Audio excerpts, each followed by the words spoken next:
ozi anyị na-enwe nkụzi ịkụzi ndị okenye na ụmụaka asụsụ nakwa omenala Igbo nye ọbụna nwa gị maọbụ nwunye gị maka ndị ụmụnna anyị ndị na-anụ nwaanyị ndị ọcha ọbụna nwunye gị amaghị asụ asụsụ Igbo maọbụ na ọ na-afịatụ gị nwara ide ede anyị na-akụzi niile dum anyị nwere ndị nkụzi azụrụ nke ọma na-eme ka nke anụnwa gaa n'iru ka ọ kwesịrị ya bụ ị ga-esonyere anyị kpọtakwanụ gị na ndị ezinụlọ gị anyị na-enwe nkụzi a ụbọchị Satọde na Sọnde ịkwa izu ụka ọbụla.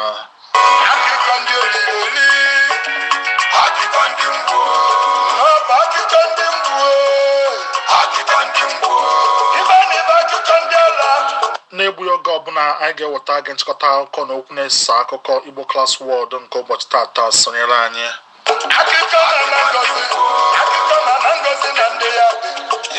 Ekene m gị n'akụkọ ụwa nke uhuruchi tata bụ Satọde ahịa Eke mkpụrụ ụbọchị nke 22 ọnwa nke ise afọ 2021. Gerisiokwu ga-aghọ akụkọ ị ga-anụ.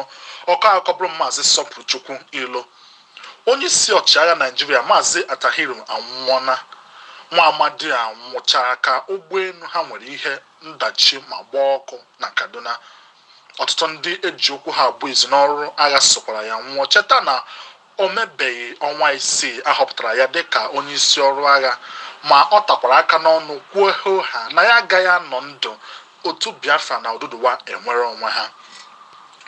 Onye isi ndị uwe ojii agwana ndị ọrụ ya ịdị njikere gbasara akpụkpọ ahụ anụrụ na ndị Boko Haram na-akpa ịwakpo Abuja. Ọhaneze ndị Igbo nakwa IPOB akatọọna mwakpo ahụ ndị otu agha na-akwado ime na mpaghara South East dịka ajọ atụmatụ ma gwa ha ka uche ha dịkwa ya ka onye ọbụla mere mma ya ma tinye n'ime ọbọ. Na mba ofesi anyị nụrụ akụkọ na nwa amadi ahụ ndị otu uwe ojii Igbo Class World nwụchiri maka ịgụ ụmụ ya abụọ ọ bara afọ oyibo na a ga-enwe ikpe na kọt nyabụ ụlọ ikpe dị na Italy ụbọchị Wenezdee. Nyabụ ị ga-esonyere anyị ụka nke a si mee. Cheta na iji wee kwalite asụsụ nakwa omenala Igbo ị ga-agba mbọ hụ na ị na-asụ Igbo nkụzie Igbo ma mee ihe ọbụla gbasara Igbo iji wee kwalite asụsụ anyị. Anyị na-ayọkwanụ gị maka igbochi ọya na-aga n'iru bụ coronavirus. Ị ga-ekpuchi imi nye ohere ebe ọbụla ị nọ ma kwaa aka kpuchie imi nke ọma iji wee kwado anyị. Jee na YouTube binyere anyị aka ma zisaa ozi gbasara nkụzi anyị na-enwe ụbọchị Satọde na Sọnde ọbụla iji wee kwalite asụsụ nakwa omenala anyị.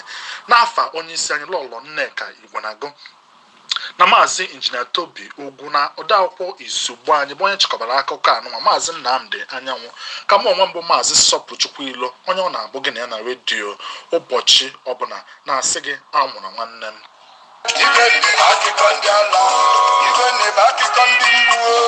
Anyị wee na-ekene Maazị Sọpụrụchukwu Ilo na ndị dum nyere aka chịkọba akụkọ aha dịka ị nụrụ. Anyị na-ayọ gị chetakwa na anyị na-enwe mgbasa ozi gbasara ihe ọbụla ị na-eme. Ị na-azụ ahịa, ị na-eme ncheta ọmụmụ gị, birthday nke nwunye gị, ụmụ gị maọbụ nne gị maọbụ onye ọbụla, wetara anyị na Igbo Class World Radio ka onu ogene bụ Maazị Sọpụrụchukwu Ilo pịachalụ gị mee ka ụwa nuo onu ka ntụrụ gị nne gị afa tụrụ gị nwunye gị maọbụ ụmụ gị ihe ọbụla ị na-eme zitere anyị ozi anyị ga-eme ya nke ọma maka na anyị bụ ndị Igbo Class World Radio nọ ebe a iji wee kwalite ma kụziere mba ụwa nke anyị ji biri dịka ndị Igbo amụzụrụ amụzụ. Were ohere a na-ekene gị ezigbo onye nke m nọ na Igbo Class World Radio mpaghara platfọm anyị dum na-akwalite ihe niile anyị na-eme. Na-asị na Chukwuka abịa ma ga-agọzi gị gọzie gị na ezinụlọ gị. Were ohere a na-ekene egbe a na-agba anyanwụ ezi enyi m Ugochukwu Ovuoba onye na-agba mgba na Lagos.